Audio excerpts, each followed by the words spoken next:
Yo teman-teman, kembali lagi bersama ID Vanwa. Di kesempatan kali ini, gue akan merekomendasikan manhwa yang overpower, jalan cerita yang seru, penggambaran yang sangat bagus, cocok dinikmati di waktu santai, dan dengan chapter yang sangat banyak.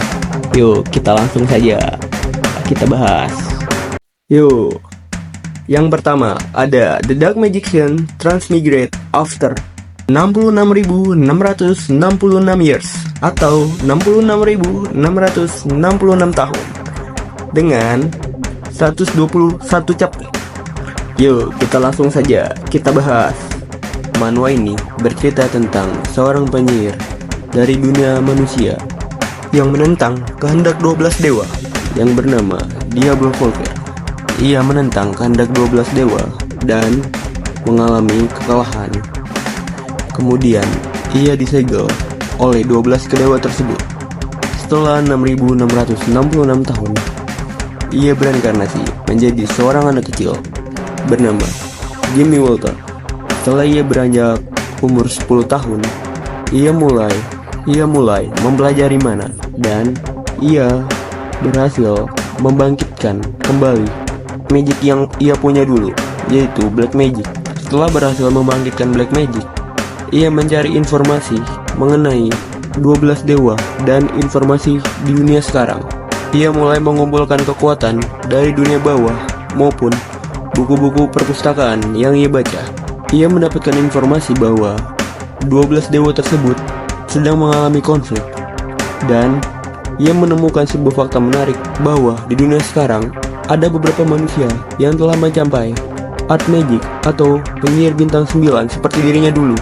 Tetapi penyihir tersebut telah mati dan keberadaannya sendiri telah dihapuskan oleh 12 dewa tersebut, seolah-olah tidak pernah terjadi, dan kebenaran dunia tentang perang yang terjadi pada dirinya dulu telah dihapuskan juga. Dalam mendapatkan informasi tersebut, ia mengalami berbagai kesulitan dan bertarung melawan bangsa iblis maupun bangsa naga.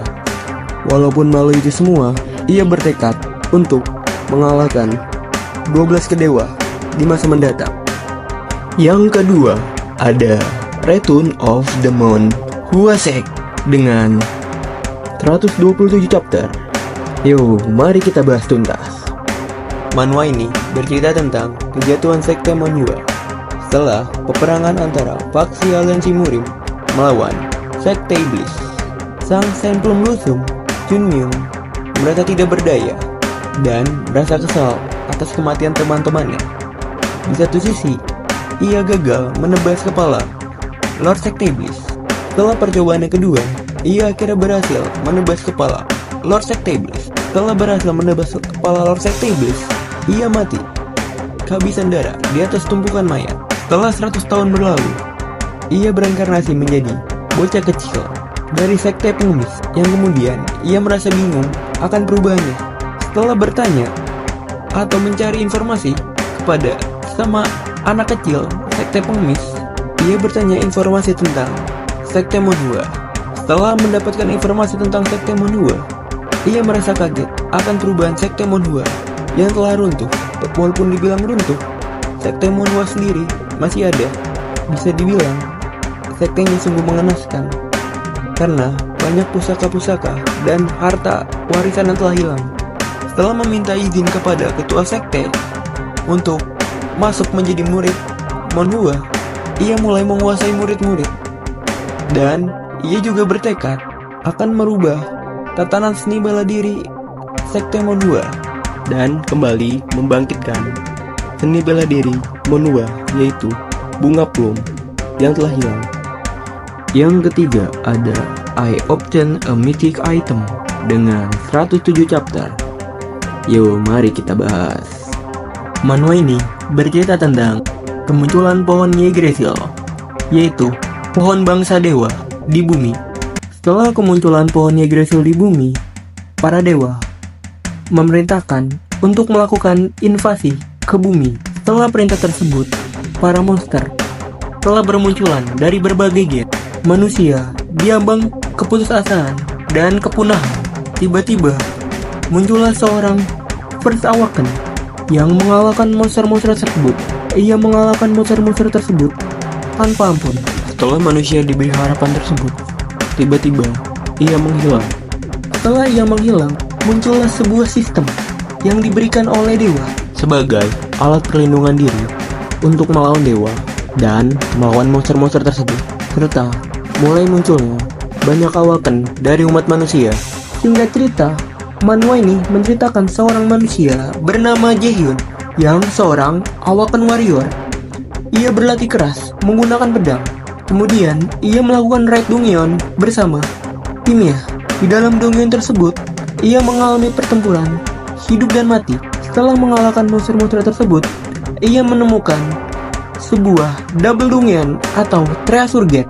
Di dalam treasure gate tersebut, ia menemukan sebuah item rank S berbentuk sebuah bola mata. Setelah menemukan item tersebut, ia keluar dari double Dongyeon tersebut. Ia disambut oleh seseorang yang ia kenal dan seseorang tersebut berniat ingin membunuhnya. Setelah dihadapkan dengan kematian, Jaehyun mengaktifkan item yang ia temukan. Tiba-tiba, ia mampu melawan balik orang tersebut. Setelah pertempuran berlangsung lama, ia akhirnya berhasil membunuh orang tersebut. Tetapi, ia juga ikut mati karena kehabisan darah. Muncul sebuah notis atau sistem yang memperingatkan bahwa ia dihidupkan kembali 10 tahun sebelum ia memilih awaken warrior. Ia kemudian melakukan tes akademi bahwa ia memiliki bakat magic 97%, membuat ia yakin dan percaya diri dan tidak melakukan kesalahan yang sama dalam memilih awaken warrior. Setelah menjalani tes bakat, ia memasuki akademi dan mencari teman-teman serta sekutu yang kuat untuk melawan para dewa di masa mendatang. Yang keempat ada The Great Make Return After 4000 tahun atau 4000 years dengan 189 chapter. Yuk, mari kita bahas. Manhwa ini menceritakan seorang penyihir Armake bernama Lucas Roman atau penyihir terkuat di dunia manusia. Karena telah mencapai puncak magic bintang 9, ia memantai monster-monster tanpa ampun. Kemudian muncullah seseorang yang disebut demigod yang menganggap dirinya dewa serta menganggap keberadaan Lucas Roman sebagai ancaman baginya karena manusia tidak dapat melebihi kekuatan dewa. Kemudian Lucas Roman bertarung dengan demigod dan mengalami kekalahan. Setelah mengalami kekalahan, Lucas Roman kemudian ia disegel dan dikurung di dalam abyss. Di dalam abyss, ia merasa kesepian dan merasa tersiksa. Abyss tersendiri ibarat seperti neraka. Setelah ia mengalami kegilaan dan kehampaan yang luar biasa, tiba-tiba muncullah sebuah harapan. Ada seorang manusia yang dapat memasuki abyss. Tiba-tiba segel di dalam abyss melemah ketika seorang manusia memasuki abyss. Dan tanpa sadar, ia mendekati seorang manusia tersebut. Singkat cerita, ia akhirnya bereinkarnasi ke dalam manusia tersebut yang memasuki abyss. Lucas Roman menjadi seorang manusia bernama Frey Black. Ketika ia tersadar bahwa ia telah meminjam tubuh Frey Black, ia mulai membersihkan tubuh Frey Black dan meningkatkan kekuatannya. Dan ia mulai melakukan perjalanan jauh untuk meningkatkan kekuatannya serta mencari peninggalan teman-temannya dan mengumpulkan sekutu-sekutu yang kuat yang memiliki pola pemikiran yang sama dengan dia untuk mengalahkan demigod. Yang kelima ada Return of Frozen Player dengan 127 chapter. Yo, mari kita bahas. Manhwa ini menceritakan tentang 5 pahlawan yang berhasil mengalahkan seluruh Dongyeon di muka bumi. Setelah berhasil mengalahkan seluruh Dongyeon di muka bumi, sang pahlawan tersebut akhirnya tiba di Dongyeon terakhir, yaitu Dongyeon Frost Queen. Setelah tiba di Dongyeon Frost Queen, ternyata 5 pahlawan tersebut dibatasi oleh sebuah sistem yang menyatakan hanya boleh 1 orang saja yang bisa memasuki Dongyeon tersebut. Akhirnya seorang manusia dipilih yang bernama Spectre. Akhirnya Spectre memasuki Dongyeon tersebut dengan seorang diri. Ia bertarung melawan Frost Queen. Ia bertarung dengan sangat baik, sangat sengit, dan akhirnya ia berhasil mengalahkan sang Frost Queen. Ketika sang Frost Queen ingin dibunuh, tiba-tiba Frost Queen tersebut meledakkan diri. Ia terkena dari efek Frost Queen yang membukukan seluruh area tersebut. Di satu sisi, muncullah sebuah sistem yang menyatakan bahwa Dungeon Frost Queen telah dikalahkan dan para manusia telah bersorak damai. Setelah 25 tahun berlalu, akhirnya sang 5 pahlawan tersebut ditemukan dalam keadaan membeku atau tersegel, segel yang berbentuk es. Tiba-tiba, salah satu dari kelima pahlawan tersebut mencair. Ternyata, segel yang berhasil lepas ialah hanya seorang Spectre. Tidak lama setelah segelnya lepas, Spectre menanyakan tentang keadaan di muka bumi. Ternyata, ia kaget bahwa setelah ia mengalahkan Frost Queen, muncullah sebuah dungeon baru. Ternyata, mengalahkan Frost Queen hanya awal dari munculnya dungeon baru.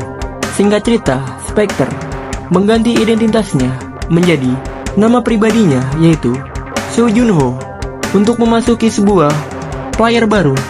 Ia mengikuti tes player untuk memasuki sebuah dungeon.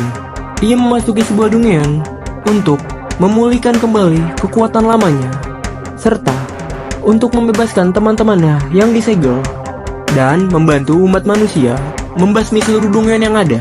Yo, itulah 5 rekomendasi manhwa dari ID Fanworld. Jika ada yang ingin menambahkan, jangan lupa komen ya. Dadah, jangan lupa subscribe. See you. Sampai berjumpa lagi.